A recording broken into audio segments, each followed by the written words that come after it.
నేను మాటిస్తున్నాను. నాకు రైతు అంటే కన్నీరు పెడితే నాకు బాధ కలుగుద్ది. రోజు అన్నం ముద్ద తినేటప్పుడల్లా నాకు రైతు పడ్డ కష్టం గుర్తొస్తాయి. అందుకే కౌలు రైతు వేలాది మంది చనిపోతా ఉంటే నా వంతు కృషిగా ₹1,00,000 ఇచ్చి నేను ఒకటే చెప్పాను.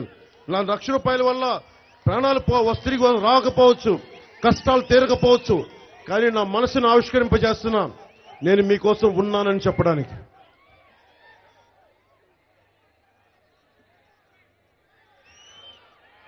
వైసీపీ ఎమ్మెల్యేలు ఇక్కడే కాదు, ఏ నియోజకవర్గంకి వెళ్ళినా,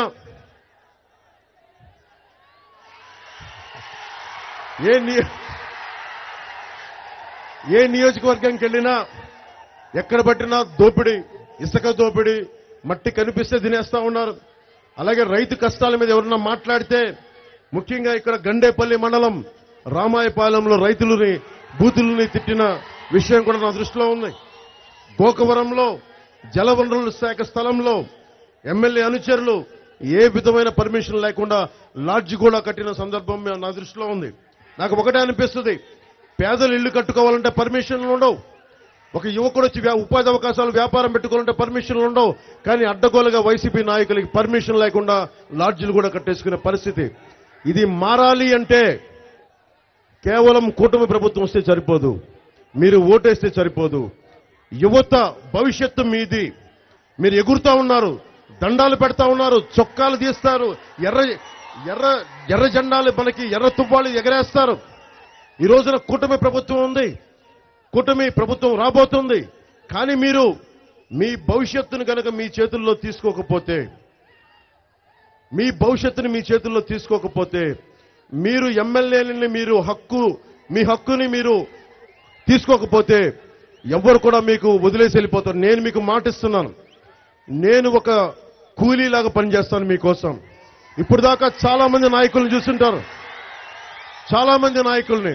నేను ఈ రోజున మీకు మాటిస్తున్నా, భవిష్యత్తులో కూడా నా అంత కష్టపడే నాయకుడు లేకుండా అహిర్నిశలు మీకోసం కష్టపడతాను. నాకేముంది, ఇందాక జ్యోతుల్ నెహ్రూ గారు చెప్తున్నారు, 2019 నుంచి మొన్న భీమలా నాయక్ రిలీజ్ దాకా మీకు తెలుసు, నేను నిజంగా సినిమాల్లో ఉండాలంటే బోళ్ళంత డబ్బు, దాదాపు 70 కోట్ల పైన ట్యాక్స్ కట్టాను ఈ 5 సంవత్సరాల్లో. అంత డబ్బు సంపాదించగలను. కానీ నాకు కష్టం ఏమనిపిస్తుంటే, సినిమాల్లో ఒక మార్పును తీసుకురావడం ఈజీ, 3 గంటల సినిమాల్లో అన్ని మార్పులు తీసుకురావడం ఈజీ. కానీ నిజ జీవితంలో నిజంగా ఒక మార్పు పట్టుకు రావాలి అంటే నాకు దశాబ్దం పట్టింది. ఇంత మాత్రం మీ ప్రేమను నోచుకోవడానికి, మీ నమ్మకాన్ని నోచుకోవడానికి 2 చోట్ల ఓడగొట్టిన తర్వాత కూడా మీరు నన్ను పరీక్షలు పెట్టారు. నేను అర్థం చేసుకుంటా, నేను నిలబడతా. మీరు ఒక చిన్నపాటి స్కిల్ కావాలి అంటే, ఒక డాక్టర్ కావాలంటే 5 సంవత్సరాలు చదువుకోవాలి, ఒక ఇంజనీరింగ్ కావాలంటే 5 సంవత్సరాలు చదువుకోవాలి, ఏదైనా పోస్ట్ గ్రాడ్యుయేషన్ చేయాలంటే ఇంకొక 2 సంవత్సరాలు చదువుకోవాలి. నాకు తెలుసు. అలాంటిది ఇన్ని కోట్ల మందికి సంబంధించిన భవిష్యత్తుని ఒక పార్టీని నడిపే వ్యక్తిని నేను ఎలా నమ్మాలి? గతం 2008లో పార్టీ ప్రారంభించి మీరు ఆప్ చేసేశారు అన్న భావన నాకు తెలుసు.